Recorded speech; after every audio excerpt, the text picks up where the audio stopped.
que normalmente acontecem, mas também considerando os temas e aquilo que seja mais relevante para o setor. E aí, então, obviamente que dentro desse contexto, nós estamos tratando sobre temas que são relevantes na relação de trabalho, e aí eu já começo aqui a compartilhar a tela com vocês do material que nós preparamos para hoje, e espero que vocês consigam visualizar o material. O nosso tema para este ano é questões surgidas no curso da relação de emprego, e na palestra de hoje, como já havia mencionado logo de início, nós vamos falar sobre férias. Na concessão de férias, que cautelas devem ser tomadas? E isso porque, muito embora seja um assunto recorrente, também de forma recorrente são muitas vezes os problemas, as questões, as dúvidas que surgem principalmente dentro do contexto de férias individuais versus férias coletivas, e especialmente após a Lei 13.467 de 2017, a chamada reforma trabalhista, que trouxe diversas alterações também na parte sobre férias, e trazendo com isso algumas questões de interpretação sobre a aplicação das férias dentro desse novo contexto normativo, também diante das férias coletivas.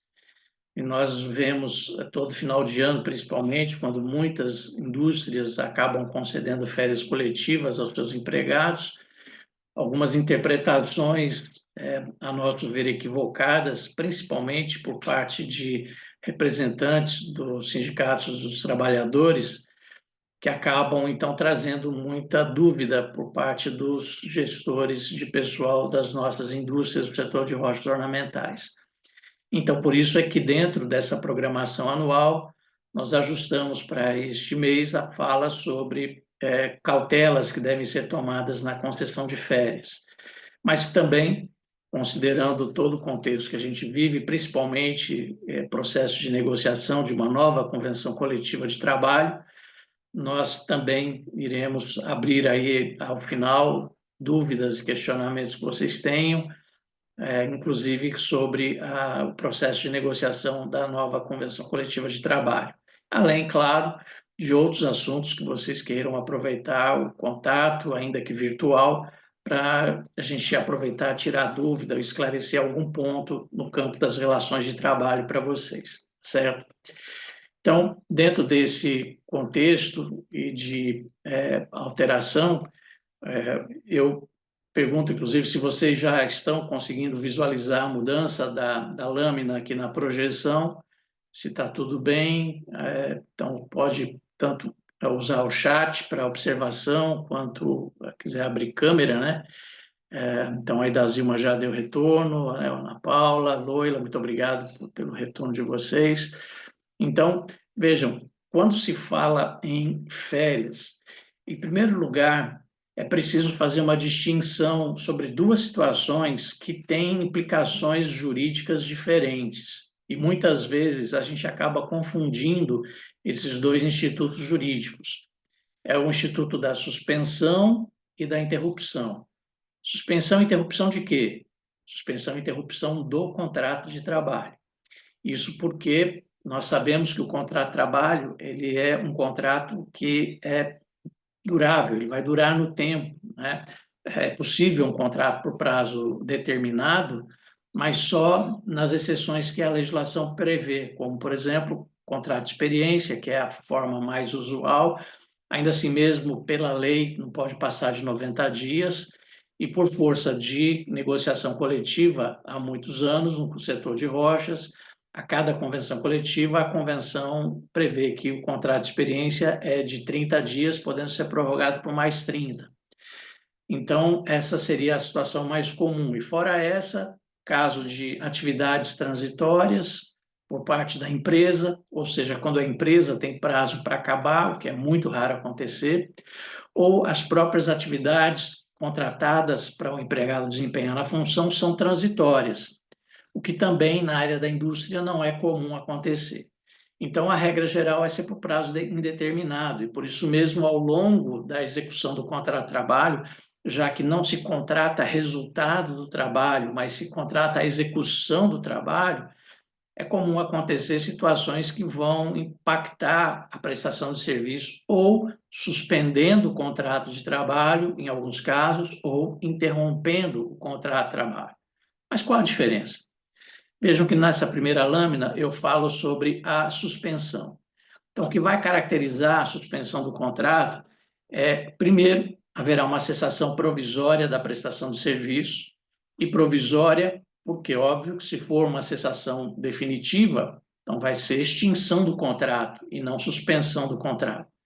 Então, vai haver uma cessação provisória da prestação de serviço, quer dizer, o empregado não vai trabalhar durante um período, só que o empregador também, na suspensão, não tem nenhuma obrigação a cumprir. E por isso mesmo, como o empregador não vai ter nenhuma obrigação a cumprir, não vai ter contagem de tempo de serviço. Então, a legislação prevê várias situações que são suspensão do contrato de trabalho. O empregado não trabalha, o empregador não tem nenhuma obrigação a cumprir e também não há contagem de tempo de serviço. Por exemplo, em regra geral, o afastamento por motivos de saúde após o 16º dia até o 15º dia, devidamente comprovado, é abonado a falta e o empregador paga, mas a partir do 16º dia, o empregado, então, entrando em gozo de benefício previdenciário, o contrato fica suspenso. Da mesma forma, aposentadoria por invalidez. A legislação prevê que a aposentadoria por invalidez ela não é causa para rescisão do contrato de trabalho, mas ela suspende o contrato de trabalho.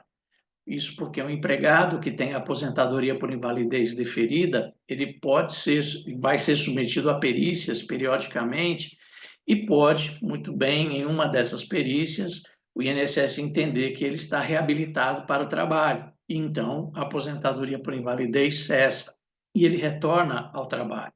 Por isso, então, a legislação prevê que a aposentadoria por invalidez é suspensão do contrato de trabalho, suspende o contrato de trabalho, não vai haver prestação de serviço, o empregador não vai ter obrigação nenhuma a cumprir e também não há contagem de tempo de serviço. Obviamente que a gente tem uma situação excepcional, que é os casos em que o problema de saúde do empregado tem natureza ocupacional, por acidente de trabalho, doença ocupacional, e que, por isso mesmo, nesses casos, o empregador vai continuar recolhendo o FGTS. Só que isso não muda a natureza da suspensão do contrato de trabalho. E se não gera nenhum efeito, nem contagem de tempo de serviço, também não pode ser feita a rescisão do contrato. Um último exemplo sobre suspensão é participação em greve.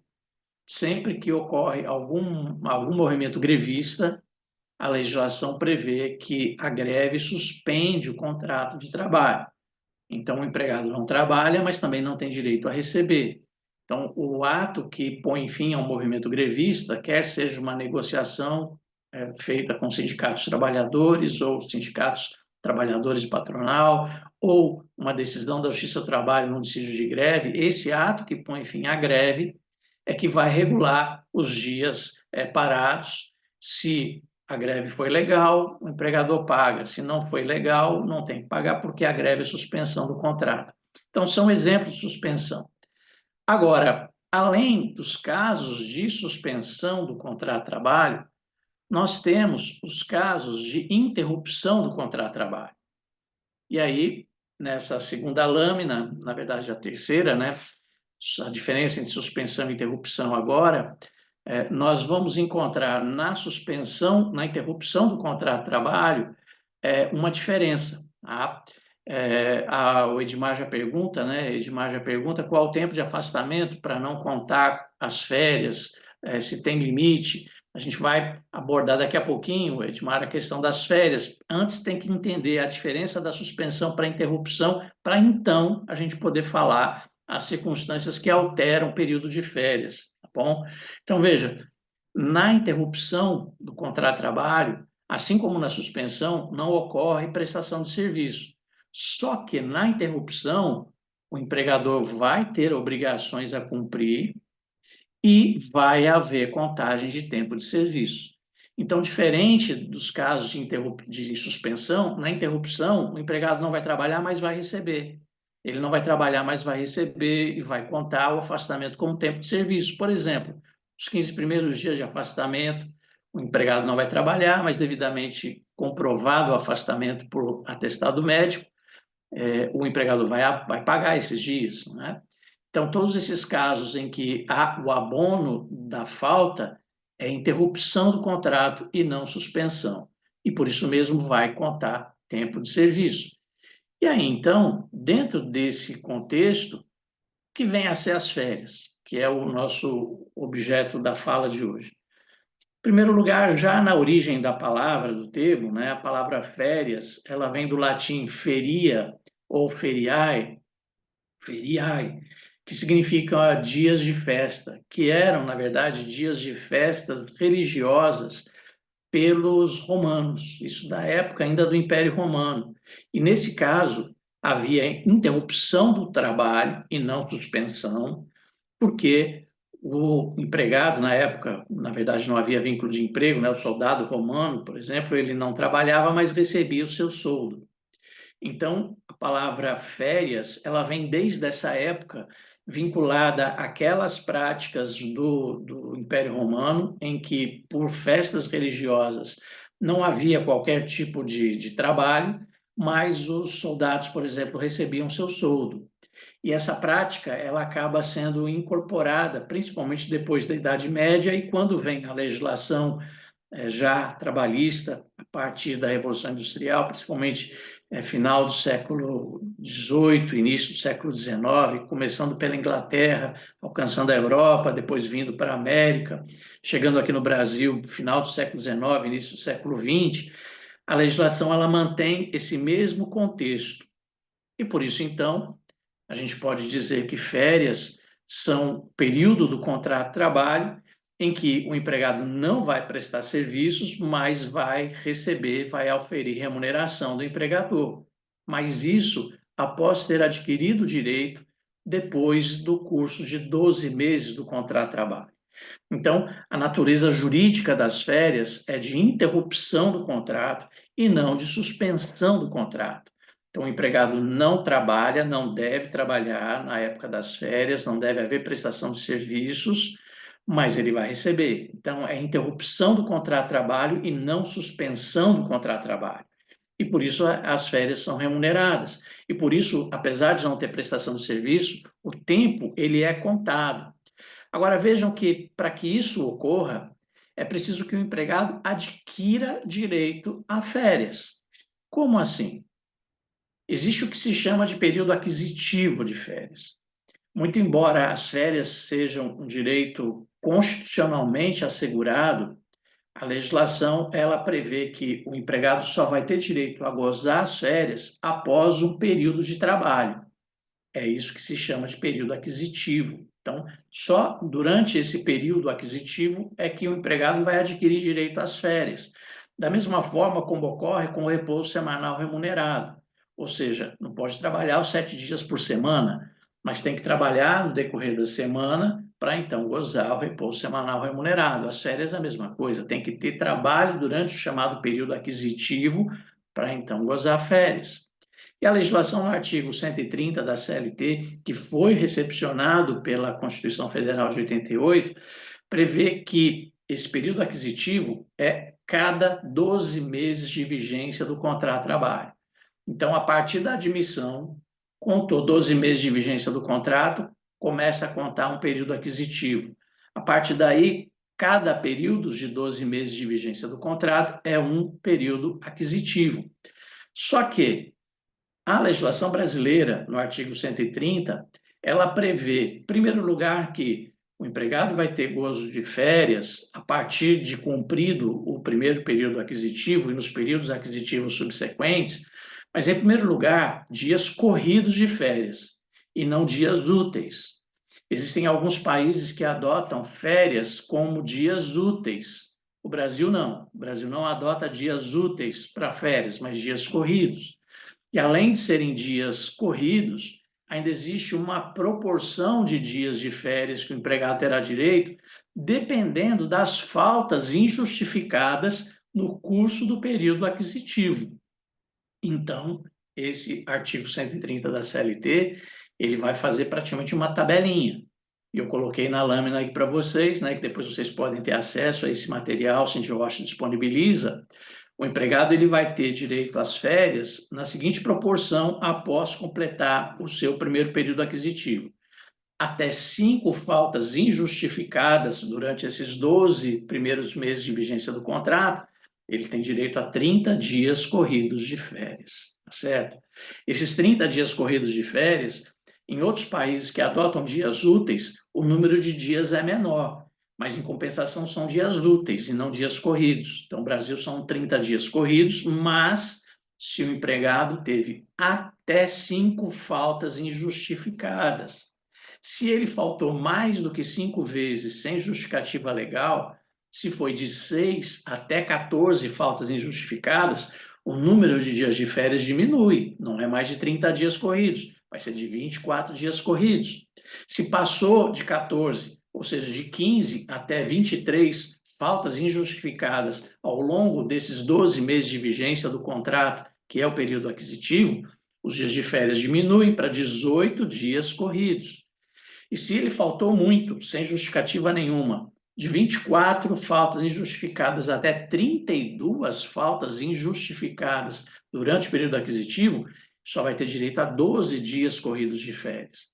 Vejam que isso significa dizer também que, se ele teve mais de 32 faltas injustificadas, 33 faltas injustificadas para cima, perde direito às férias do período.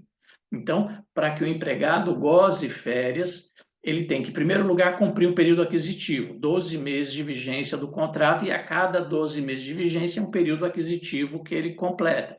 Só que, para ter direito a 30 dias corridos de férias, não pode faltar mais do que 5 vezes sem justificativa. E se faltou mais do que isso, o número de dias de férias em dias corridos vai diminuindo, eventualmente caindo até para 12 dias corridos só, se teve até 32 faltas injustificadas, ou até perdendo as férias se ele faltou mais de 32 vezes sem justificativa nenhuma.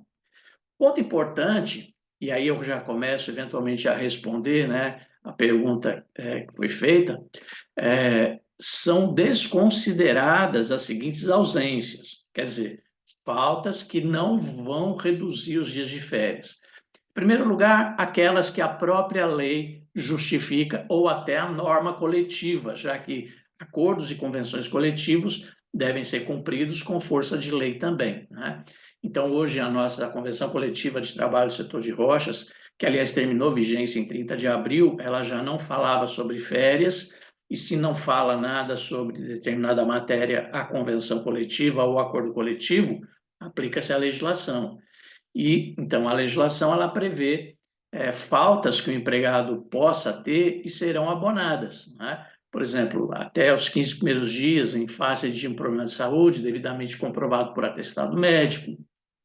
A convenção coletiva, ela prevê não sobre férias, mas sobre faltas justificadas, aumentando um dia, por exemplo, nos casos de falecimento de ascendente, descendente, pessoa, o irmão, né, pessoa declarada na sua CTPS como dependente, casos como também doação de sangue, casos como comparecimento em juízo, tudo devidamente atestado, né, devidamente comprovado. Então, aqueles casos que a lei já abona a falta, não podem ser usados para reduzir os dias de férias. Mas eu chamo a atenção para vocês que no artigo 131 da CLT também fala das faltas abonadas pelo empregador, não pela lei, não pela norma coletiva, se for o caso, mas o empregador abonou espontaneamente. Então, se o empregador não descontou a falta, ele também não pode usar essa falta para reduzir os dias de férias. Ou seja, os dias de férias, os dias de faltas que reduzem os dias de férias são apenas aquelas faltas que constam no contra-cheque do empregado com desconto do salário. Se não fez o desconto da falta, não pode computar para poder reduzir o número de férias. bom? Licença de maternidade ou em casos de aborto, a legislação prevê que essa ausência não vai reduzir o número de férias. Acidente de trabalho ou doença ocupacional também não. Inclusive, existem súmulas do Tribunal Superior do Trabalho e do Supremo Tribunal Federal deixando claro que, nesses casos, não é devido qualquer desconto a favor do empregado, tá certo? Daqui a pouquinho eu passo as respostas aqui para a gente poder ir numa sequência aqui, para não interromper, se vocês me permitirem, a gente ir respondendo ao final, tá certo? Mas mesmo assim, podem, por favor, colocando as perguntas lá no chat, porque vai registrando, e aí, terminado a exposição, a gente vai seguindo as perguntas de vocês, até porque no decorrer da fala pode ser que eu responda algum questionamento que vocês façam ou já tenham feito. Então, a licença maternidade, o aborto ou também casos de acidente de trabalho, doença ocupacional, não reduz dias de falta, inclusive por conta dessas duas súmulas, né, tanto do Tribunal Superior do Trabalho quanto do Supremo Tribunal Federal. Caso de suspensão do contrato de trabalho, também, né, o caso que o contrato está suspenso, o empregado está faltando, mas o contrato está suspenso, não gera nenhum efeito, então também não vai reduzir dias de férias, né? E ainda os dias em que não tenha havido prestação de serviço, a não ser as exceções legais, né? Como, por exemplo, as situações de licença remunerada, a interrupção da atividade da empresa. Nós tivemos, por exemplo, as situações de pandemia, que claramente não houve prestação de serviço e não afetava os contratos de trabalho, inclusive em relação às férias. Então, esses casos do artigo 131, apesar de o empregado não trabalhar, não pode usar para reduzir os dias de férias, tá bom? Agora, antes de passar para a próxima lâmina, eu queria só chamar a atenção de vocês o seguinte: muitas empresas não aplicam essa tabelinha do artigo 130, reduzindo os números de dias de férias, e com isso, então, acabam não tendo um instrumento importante de controle do absenteísmo. Isso porque, se o empregado é informado de que, se ele faltar sem justificativa, vai reduzir o número de férias, isso pode ser um instrumento para ele entender que ele só pode faltar se realmente tiver uma justificativa legal. Porque, se não tiver justificativa, a empresa pode, inclusive, reduzir os dias de férias dele. Então, é importante essa redução dos números de dias de férias por faltas injustificadas como controle do absenteísmo da empresa. Mas, como a gente viu do artigo 131, tem alguns casos que essa redução não pode ser feita. Tá? Perde também completamente direito às férias, aí não é só reduzir os dias de férias, quem, no período aquisitivo, deixou a empresa e não foi readmitido em 60 dias. Isso porque a legislação ela cria uma presunção de que, se você dispensou o empregado e readmite ele logo em seguida, é como se houvesse um único contrato de emprego. Então, é preciso estar atento para isso, até porque o Ministério do Trabalho considera fraudulenta a rescisão seguida de recontratação durante esse período de tempo curto, né? Então, isso também vai ter reflexo nas férias, por óbvio. Agora, empregado que gozar licença remunerada por mais de 30 dias, também perde direito às férias, tá bom? A legislação prevê que, se der uma licença remunerada por mais de 30 dias, o empregado vai perder direito às férias. Uma observação que eu faço em relação a essa questão da licença remunerada é em relação ao adicional de 1/3 de férias previsto na Constituição, que a gente vai falar sobre ele daqui a pouquinho, porque muitas vezes o empregador, eu já vi situações em que concede licença remunerada, passa de 30 dias, mas poucos dias, tipo 32, 33 dias, e com isso não paga a gratificação de 1/3, o adicional de 1/3 previsto na Constituição Federal. Já vi vários casos na Justiça do Trabalho em que a Justiça manda pagar o adicional, porque, nesse caso, passou só poucos dias do tempo de férias e, com isso, o empregado deixou de receber o adicional de 1/3 previsto na Constituição Federal. Então, muito cuidado com as licenças remuneradas com mais de 30 dias, que leva o empregado a perder o direito às férias. Nesses casos, quando entra com a ação, a justiça manda pagar o adicional de 1/3 que é previsto na Constituição Federal. Tá? E nos casos de empregado que receba benefício previdenciário por mais de 6 meses, ele também vai perder direito às férias. Obviamente que, nesse caso, quem vai fazer os pagamentos é o INSS dentro da linha de benefícios que o INSS paga. Mas passou de 6 meses o gozo de benefício previdenciário, ele perde direito ao período aquisitivo. E todos esses casos, como eu estou destacando aí em amarelo nesse material, o período aquisitivo ele fica alterado, ele se altera e passa a iniciar um novo período aquisitivo da data de retorno ao trabalho. Então, o empregado que, nesses casos, perdeu o direito às férias, ele vai recomeçar um novo período aquisitivo a partir do retorno ao trabalho. Por isso que essas circunstâncias, elas precisam ficar registradas, porque a partir dessas alterações começa a contar um novo período aquisitivo para o empregado, tá bom? Vejam que, a partir do momento que a gente já sabe o período aquisitivo e o que pode diminuir o número de férias ou até levar o empregado a perder as férias, existe o período concessivo também. Então, da mesma forma que tem um período que o empregado adquire direito às férias, também tem um período para ele poder aproveitar, usufruir e gozar essas férias. É o chamado período concessivo.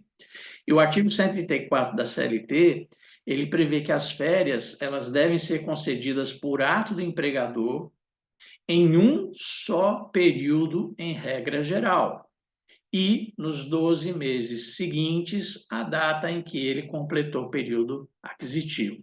Então, completou um período aquisitivo, começa o período concessivo. 12 meses de período aquisitivo, logo em seguida, 12 meses de período concessivo. Durante esses 12 meses de período concessivo, então, quem vai conceder as férias é o empregador. Porém, a legislação foi alterada em 2017 para dizer que essas férias têm que ser dadas, em regra geral, num único período. E aí tem a exceção, ou seja, parágrafo 1º do artigo 134 diz que, desde que o empregado concorde, elas podem ser fracionadas, as férias individuais, em até 3 períodos. Só que um desses 3 períodos não pode ser inferior a 14 dias corridos e o outro, ou os outros 2, não podem ser inferior a 5 dias corridos cada um. Então, fracionamento de férias, a partir da reforma trabalhista, não é decisão do empregador nas férias individuais. As férias coletivas têm outra regra. Nas férias individuais, a regra geral é as férias serem concedidas de uma vez só. Posso dividir? Posso, mas só se o empregado concordar. Se o empregado não concordar, não pode dividir férias individuais. Se o empregado concordar, pode dividir em até 3 períodos. Só que um deles tem que ter pelo menos 14 dias corridos. E o outro, ou os outros 2, se for o caso, 5 dias corridos cada um, pelo menos. Então, por exemplo, um empregado que tenha faltado muito e que teve só 18 dias corridos de férias, não pode ter fracionamento nenhum, ainda que o empregado concorde. Porque um período tem que ter 14 dias, aí sobrariam 4. E os outros não podem ser inferior a 5, então não poderia dividir. Mas um empregado que tenha direito a mais do que essa quantidade de dias de férias, pode, então, se teve mais do que 24 dias, mais do que 18 dias, né? Por exemplo, tem 24 dias de férias porque faltou de 6 a 14 dias. Então, se é só 24 dias de férias, poderia fracionar, porque aí seriam, então, 14 dias, pelo menos, né? E aí, então, poderia ter mais 2 períodos não, poderia ser um período só, né? Porque aí 14 com mais 4, 14 dias, não, daria 24, daria certinho, mais 2 períodos de 5, 10 dias, com mais os 24, mais os 14, 24 dias, então aí poderia. Agora, se for menos do que isso, não vai poder, tá bom? E sempre fracionamento só quando o empregado concorda. Se o empregado não concordar, não pode fracionar. Tá bom? Então, isso tem que ficar muito claro.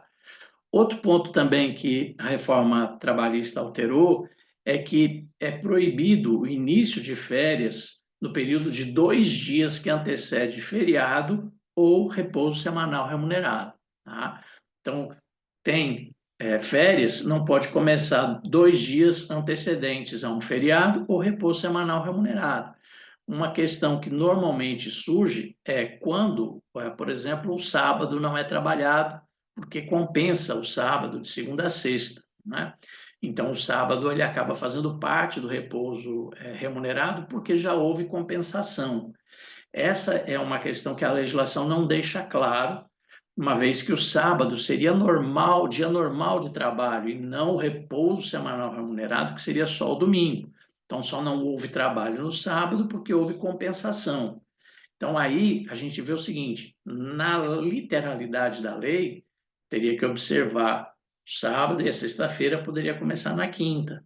Só que, para evitar problemas e muitas vezes desnecessários, se puder, no caso do sábado já compensado, considerar que o sábado e o domingo não são trabalhados, então o sentido é que as férias comecem 2 dias antes de tempo em que o empregado não trabalhe, se puder, nesses casos, começar na quarta e não na quinta-feira, vai evitar um problema de questionamento, de insatisfação, só que ainda não há uma pacificação nesse entendimento em relação à compensação do sábado, tá bom? Então, é uma questão que tem que ter bom senso, mas fica a critério de cada empregador, tá bom? Também um outro ponto importante, artigo 135 da CLT, é que as férias têm que ser avisadas por escrito com pelo menos 30 dias de antecedência. Mas volto a frisar, nas férias individuais, toda essa disposição que a gente está falando diz respeito a férias individuais. Então, as férias individuais, o fracionamento só pode acontecer se o empregado concordar, se concordem até 3 vezes, só que um tem que ser de pelo menos 14 dias e os outros 2 de pelo menos 5 dias cada um, e o empregado tem que ser comunicado por escrito com pelo menos 30 dias de antecedência, tá bom? E aí, obviamente, que cumprindo isso, as férias seriam concedidas de forma regular. Outro ponto importante é que, como a gente falou agora há pouco, quem determina a época das férias é o empregador, não é o empregado. Existem algumas empresas que até montam uma escala de férias e no início do ano até consultam os empregados a melhor época que cada um gostaria de tirar férias, mas isso não é vinculativo na legislação. Ou seja, é uma liberalidade pelo empregador que queira fazer assim. Porque quem determina a época das férias é o empregador dentro da situação que seja mais favorável aos interesses da empresa. Só tem 2 exceções nessa regra geral. A primeira, caso de pessoas de uma mesma família que trabalhem no mesmo estabelecimento empresarial, se for estabelecimento diferente, não pode, se é no mesmo estabelecimento e se a família tiver interesse em tirar férias junto, mas também tem uma ressalva: não pode haver prejuízo para o serviço, porque se membros da mesma família pedirem para tirar férias na mesma ocasião e o empregador entender que vai haver prejuízo para o serviço, ele pode negar esse pedido.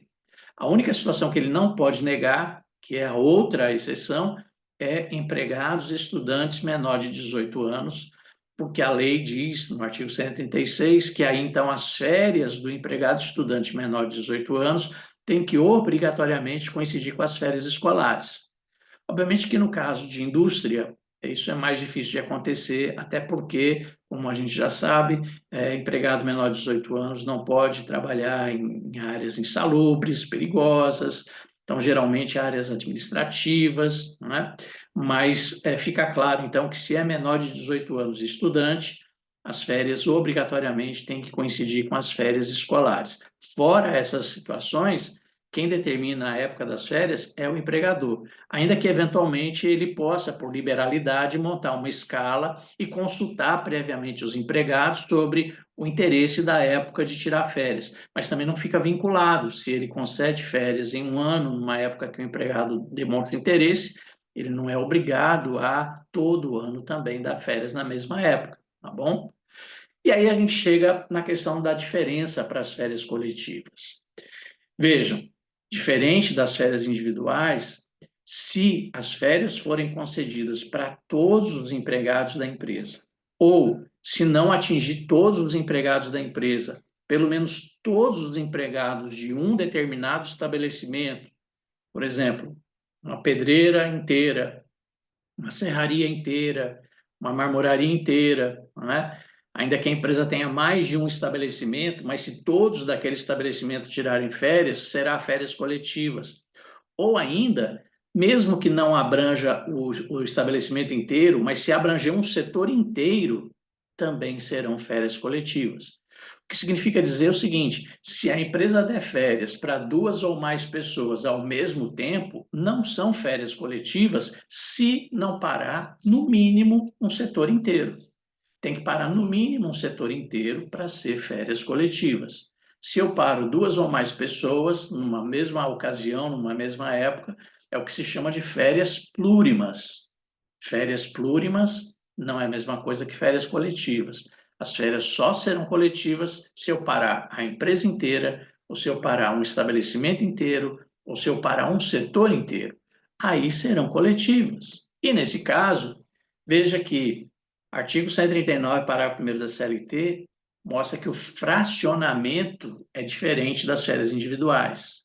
E esse aqui é um ponto que muitas vezes eu recebo consultas, geralmente final de ano, quando muitas indústrias fazem férias coletivas, porque muitas vezes quem passa alguma orientação para a empresa, quer seja representante do sindicato dos trabalhadores ou não, confunde essas situações. No caso das férias coletivas, o artigo 139, parágrafo 1º, que não foi alterado pela reforma trabalhista, continua prevendo que o fracionamento é diferente e faz todo sentido. Nas férias coletivas, as férias só podem ser divididas em até 2 períodos e nenhum deles inferior a 10 dias corridos. E mais, nas férias coletivas, esse fracionamento não depende da concordância do empregado, por óbvio. Porque nas férias coletivas, se eu tenho, por exemplo, a empresa inteira vai parar. Se um empregado pudesse ele concordar ou não com o fracionamento, poderia inviabilizar as férias coletivas.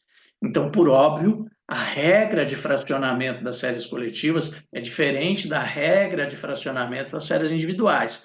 Nas férias individuais, só se o empregado concordar. Em até 3 períodos, um deles pelo menos 14 dias e os outros no mínimo 5 dias. Nas férias coletivas, não. Nas férias coletivas, independe do empregado concordar, por óbvio, porque quem decide é a empresa, se vai parar a empresa toda, o estabelecimento inteiro ou um setor inteiro, só que também, no máximo, 2 períodos, e ainda, nenhum deles pode ser inferior a 10 dias corridos cada um, certo? Parágrafo 2º e 3º desse artigo que trata das férias coletivas também mostra que a regra de comunicação é diferente. Lembram, nas férias individuais tem que avisar com 30 dias de antecedência, pelo menos, o empregado ou os empregados envolvidos nas férias individuais. Nas férias coletivas não tem essa obrigação. Também, por óbvio, eu eventualmente posso precisar parar a empresa inteira, o estabelecimento inteiro ou o setor inteiro com pouco tempo de antecedência tomada essa decisão, mas tem que avisar o órgão local do Ministério do Trabalho com antecedência mínima de 15 dias e com também mínimo de 15 dias a enviar a cópia dessa comunicação para os sindicatos de trabalhadores e, ao mesmo tempo, fixar nos locais de trabalho a comunicação das férias coletivas. Então, as férias coletivas, elas também vão ser diferentes das férias individuais, não só no fracionamento, mas também na comunicação. E como é uma obrigação comunicar o órgão local do Ministério do Trabalho, se isso não for feito, pode gerar também uma infração à legislação trabalhista, porque essa comunicação é obrigatória, não é facultativa, assim como enviar cópia aos sindicatos dos trabalhadores. Certo? E além de fixar a cópia do aviso de férias nos locais de trabalho para que os empregados tomem conhecimento, que também pode ser feito através de uma circular, um ofício circular, uma comunicação interna, dando ciência aos empregados das férias coletivas, período de início e de final delas. Né? No caso das férias coletivas, Outra observação relevante, artigo 140, é que pode ter empregados que foram contratados há menos de 12 meses, não tem um período aquisitivo completo, né? Nesse caso, eles vão gozar férias coletivas proporcionais e vai iniciar um novo período aquisitivo a partir do retorno. Então, veja que, no mesmo caso das férias individuais, quando o empregado perde direito às férias, começa um novo período aquisitivo a partir do retorno. Nas férias coletivas, que o empregado não tenha período aquisitivo completo, a regra é a mesma. Quando tem férias coletivas, eu dou férias coletivas proporcionais. Aí, quando volta à atividade, começa um novo período aquisitivo. Um ponto relevante aí nesse caso de férias coletivas proporcionais é que muitas vezes a empresa não tem como receber mais cedo os empregados que tenham férias coletivas proporcionais, por óbvio. Por exemplo, quando para toda a empresa ou todo estabelecimento. Porque quando é só um setor, até poderia receber o empregado que tem férias coletivas proporcionais mais cedo e ele vai para um outro setor, até o setor dele voltar das férias coletivas.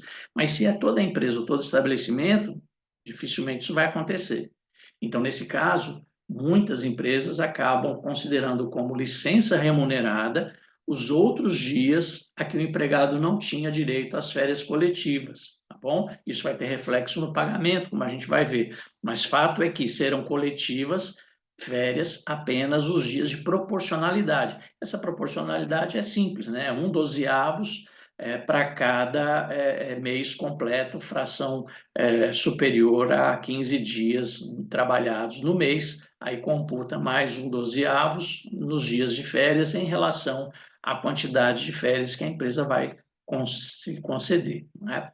E chegando ao final, para a gente voltar para as perguntas, o pagamento das férias, já que a gente já falou do período aquisitivo, período concessivo e o pagamento.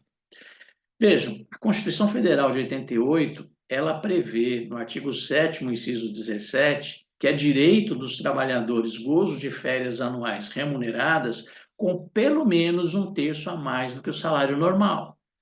Essa redação da Constituição de 88, ela não tem nenhuma norma na legislação infraconstitucional. A CLT não fala sobre isso, não tem nenhuma lei específica falando sobre isso. Só que esse dispositivo da Constituição é o que a gente chama de um dispositivo de eficácia plena, ou seja, não depende de lei regulamentadora. Então, a partir do dia 5 de outubro de 1988, quando entrou em vigor a nova Constituição, empregados que receberam férias pagas a partir daquele dia passaram a ter direito a esse 1/3 a mais nas férias, que tem por objetivo o empregado receber um valor a mais para, além do que ele já tem do seu orçamento normal, poder ter um recurso a mais para poder gozar as férias com seus dependentes. Esse é o sentido. Então, esse 1/3 de férias previsto na Constituição Federal, ele é devido desde 5 de outubro de 88 e tem que ser pago obrigatoriamente junto com as férias. E nesse ponto, a gente tem uma outra situação que muitas vezes alguns acabam confundindo.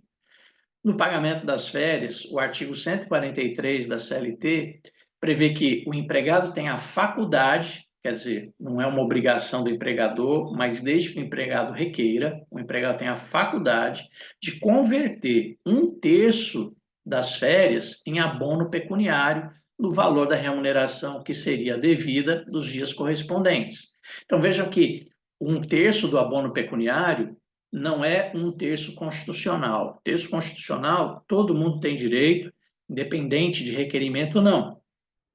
Aqui, a CLT fala que o empregado tem a faculdade de pedir a conversão de 1/3 do valor das férias em abono pecuniário.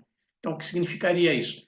30 dias corridos de férias, se ele pede, 10 dias são convertidos em abono pecuniário, então ele só vai tirar 20 dias, vai trabalhar os outros 10 dias e vai receber por eles, e além disso ainda recebe 1/3 do abono pecuniário. E detalhe, sobre os 30 dias de férias, os 20 trabalhados e os 10 de abono pecuniário incidem 1/3 de gratificação da Constituição Federal. Só que detalhe, parágrafo 1º desse artigo, O abono pecuniário tem que ser requerido pelo empregado até 15 dias antes do final do período aquisitivo. Se terminou o período aquisitivo, o empregado não requereu o abono pecuniário, o empregador não é obrigado a fazer a conversão do abono pecuniário. Só é obrigado a fazer porque aí é faculdade do empregado, quem decide é o empregado, não é o empregador, não é o empregador que fala, olha, vou te dar férias, só que eu vou te dar 20 dias e vou te pagar os outros 10 dias em abono pecuniário. Se o empregado não concordar, nada feito, é decisão do empregado. Mas ele tem que requerer até 15 dias antes do final do período aquisitivo. Se ele requerer, o empregador é obrigado a fazer a conversão. Se não, o empregador não é obrigado, faz se quiser. Tá bom? Outro ponto importante é que, se forem férias coletivas, esse abono pecuniário não vai depender de acordo de requerimento individual, por óbvio, vai depender de acordo coletivo. Também por uma questão óbvia.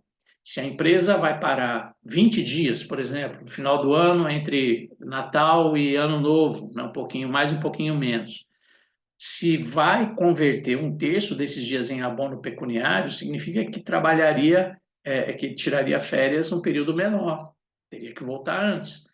Então, se é férias coletivas, não adianta o empregado ter requerido o abono pecuniário dentro do prazo. Só vai a empresa ser obrigada a converter um terço em abono pecuniário se houver acordo coletivo. E, obviamente, que o acordo coletivo depende de consenso, ninguém é obrigado a fazer isso. Por quê? Porque nas férias coletivas, muitas vezes a empresa não pode fazer abono pecuniário. Ela vai ter que parar 15 dias, 20 dias, 12 dias, 18 dias, enfim. Então, no caso de férias coletivas, não depende de requerimento abono pecuniário, seria objeto de acordo coletivo e só, claro, se a empresa puder fazer isso, tiver interesse em fazer isso, tá bom? O pagamento das férias tem que ser feito até 2 dias antes do início do gozo das férias, tá? Então, além da comunicação, além do início do gozo das férias, né? 2 dias antes, e não pode ser antes de 2 dias antes de feriado ou repouso remunerado, o pagamento tem que ser feito com 2 dias antes do início do gozo das férias. E o empregado tem que dar quitação. E nesse recibo de quitação tem que indicar o período das férias. Então, por isso a gente tem não só o aviso de férias, um documento de aviso de férias, como o recibo de férias, discriminando tudo direitinho para o empregador não ter problema depois. Né?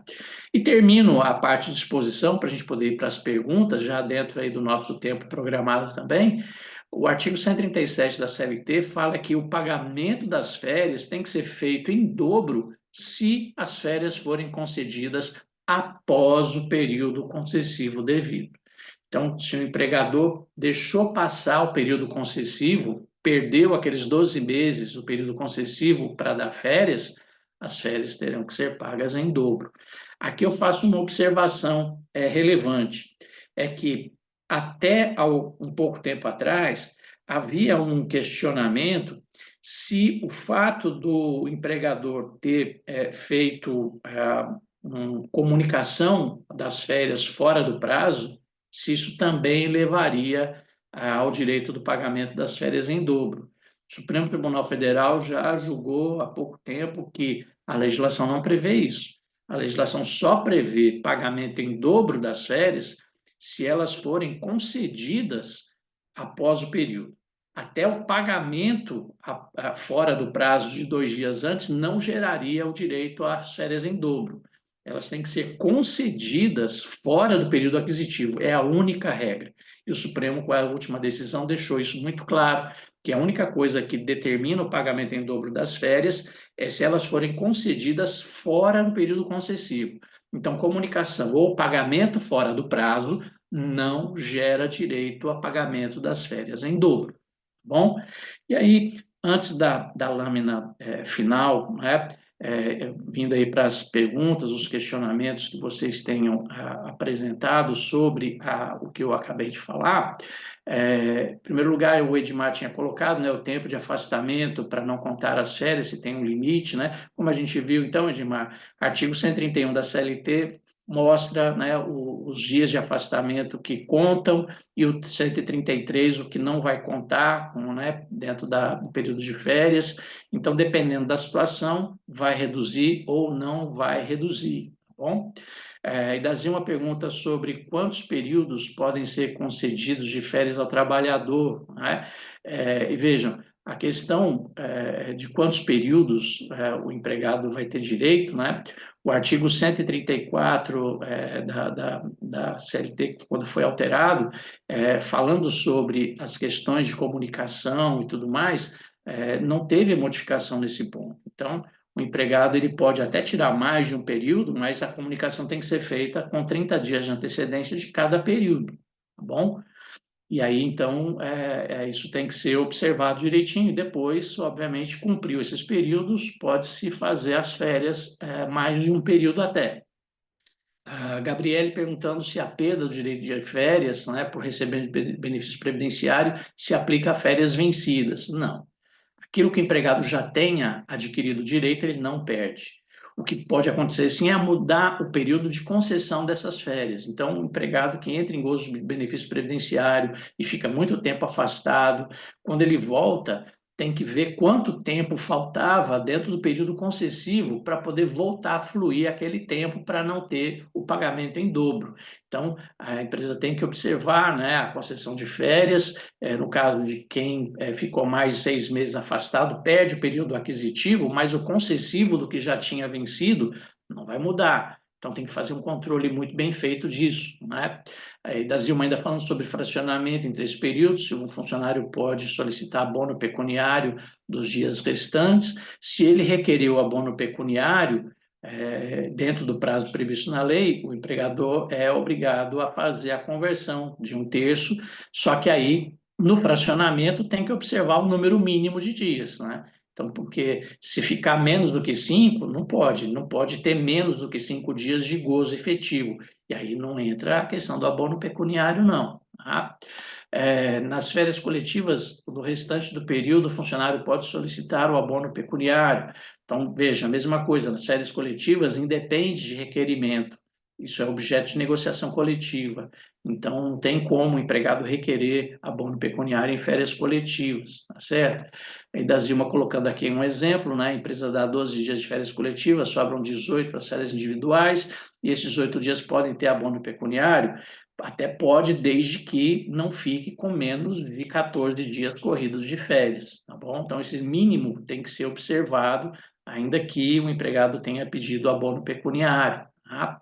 Diego perguntando em relação ao início de férias coletivas, se segue a regra de 2 dias antes de final de semana ou feriado.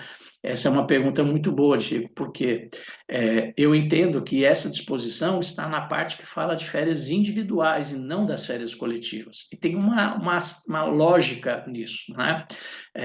Se eu tenho empregados que trabalham em escala, e eu vou parar a empresa toda, ele teria que, eventualmente, sair de férias coletivas antes dos outros. Porque se eu tenho um setor que é turno ininterrupto e outros setores que seguem a jornada normal, o período de repouso semanal remunerado é diferente. Como que eu ia estabelecer, então, uma regra para início de férias coletivas diferentes se os empregados têm repouso semanal remunerado diferente? Então, esse ponto, ele trata das férias individuais e não das férias coletivas, aonde não haveria lógica para obedecer essa regra, tá bom? Então, esse é um ponto. Então, a Gabriele, ok, beleza, da Zilma, a Stephanie perguntando se nas férias coletivas o novo período aquisitivo passa a ser contado a partir da data da volta das férias, sim, né? É a partir da volta das férias que começa a contar o período aquisitivo de férias, tá certo? Então, gente, o que eu havia planejado, né, dentro do que nós programamos para falar sobre férias, envolvendo férias individuais, férias coletivas, pagamento de férias, período aquisitivo, período concessivo, é isso. Fechamos aí o nosso horário das 16 horas e eu gostaria de perguntar, né, se tem mais alguma dúvida, Stephanie perguntando qual seria a regra dos 2 dias para férias coletivas, né? Então, mais uma vez, Stephanie, entendo que a questão dos 2 dias que antecedem repouso semanal remunerado ou feriado não se aplicam a férias coletivas. Esse ponto não foi alterado na parte que trata de férias coletivas, tá bom? As férias coletivas, o empregador é quem determina, porque ele pode, de repente, ter que parar a empresa inteira, ainda que tenham jornadas de trabalho diferentes e repousos diferentes, tá bom? Ainda temos aqui algumas perguntas, né? Por exemplo, há uma pergunta aqui: funcionário tirou 20 dias de férias coletivas, sobrou 10 dias, se pode ter abono? A mesma coisa que eu tinha falado antes, né? A fracionamento de férias individuais tem que obedecer àquela regra que a gente já viu antes. Então, nesse caso, né, sendo poucos dias, pouco tempo, não recomendo fazer o abono pecuniário, a não ser que consiga aí pelo menos 5 dias no mínimo de gozo e o empregado tenha requerido dentro do prazo, ainda assim mesmo, se as férias coletivas ultrapassaram 14 dias para o empregado não gerar uma reclamação individual, tá certo?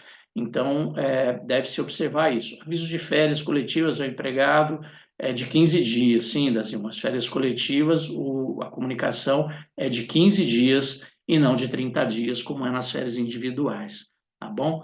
Então, gente, sobre férias, o assunto que a gente abordou na fala, alguma dúvida ainda, algum questionamento, tanto pelo chat, quanto se quiser abrir câmera aí, ou ouvir o áudio para fazer a pergunta, fiquem à vontade. Se quiserem aproveitar também para fazer alguma outra pergunta, algum outro assunto, também estou à disposição, já adiantando que, como falei no início, né, nós estamos em processo de negociação coletiva da nova convenção coletiva. Nós tivemos uma audiência de mediação no Ministério Público do Trabalho, né? E agora estamos só ajustando a data de assembleia final para poder a gente ter o maior número possível de participantes, tanto na nossa Assembleia Patronal quanto na Assembleia dos Trabalhadores, para poder, então, apresentar as propostas que vêm da audiência de mediação, para saber se é possível ainda fechar uma convenção coletiva, né? Então, a partir do momento em que for definida a data das assembleias, as empresas serão comunicadas, o Sindicato dos Trabalhadores já nos informou que vai fazer a assembleia deles só depois da nossa assembleia, então depende da definição da data da assembleia do Sindirochas, para que o Sindimármore convoque a assembleia deles, e aí então, aprovadas nas duas assembleias, é que a gente vai ter uma nova convenção. Independente disso, nós já estamos, as duas comissões, Sindimármore e Sindirochas, começando a trabalhar na redação da nova convenção, porque a gente vai fazer um enxugamento na convenção, na redação, diversos pontos vão ser alterados, algumas situações a gente vai corrigir na redação. Então, a gente já está trabalhando na redação, independente da decisão das assembleias, para que, se for aprovada as propostas que vêm da mediação, a gente tenha ganhado tempo para divulgar o texto que vai ser assinado e estará em vigor depois, tá bom? Então, a redação a gente já começa a trabalhar agora, mas a gente depende da definição das assembleias, o que deve ocorrer ainda essa semana, a decisão da data da Assembleia do Sindirochas e a data da Assembleia do Sindimármore logo em seguida, tá bom? Não teve jeito, porque, como todo mundo sabe, é uma negociação esse ano bastante complexa, porque envolve questões que eles vieram pedindo e insistiram muito, principalmente a questão de ticket de alimentação. Então, é muito complicado, né, a negociação desse ano, por isso essa demora toda. E aí tinha, inclusive, a possibilidade de nem ter uma nova convenção, né? Então, essa é a realidade. Se alguém quiser fazer perguntas sobre outro assunto, então, estou à disposição. Então, aqui uma pergunta: quando terminadas as perguntas, pede a todos para ligar a câmera, né? Então, o Cindy Rochas aí está pedindo para poder fazer a ligação aí das câmeras, para a gente poder fazer o registro. Jean, que está acompanhando aí com a gente pelo Cindy Rochas, né? Então, Jean, a bola está com você aí.